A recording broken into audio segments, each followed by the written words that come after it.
the specially designed bolt to the center of the shaft end. Apply the center of the bearing pusher into position in the specially designed bolt. Apply the pusher legs to the inner ring of the bearing and adjust the distance. Switch on the power of the automatic pumps and start the operation to mount the bearing smoothly onto the shaft. We provide legs of different length to suit your needs for easy operations. For this job, we start with the shorter legs to apply the bearing to the shaft. We now change to the longer legs to get the bearing into the right position.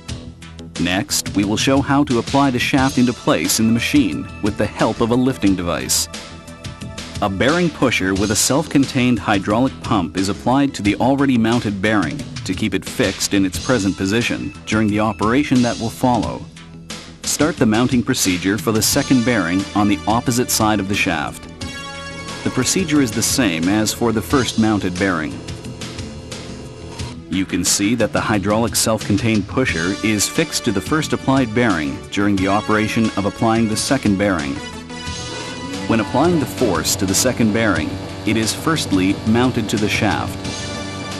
Then both bearings are positioned in the correct position into the support frame. Release the pressure valve after having finished the operation and remove the hydraulic self-contained pusher. Removal of the shaft. Start the hydraulic pump and push the shaft out of the first bearing. The second bearing will follow with the shaft out of the support frame.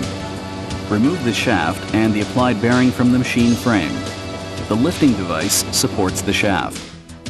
Using the internal puller for easy removal of the bearing. Apply the puller to the internal pulling device. Support the puller legs to the machine frame. Start the hydraulic pump for removing the bearing. Please note that it's necessary for safety reasons to support the bearing using the lifting device during dismounting.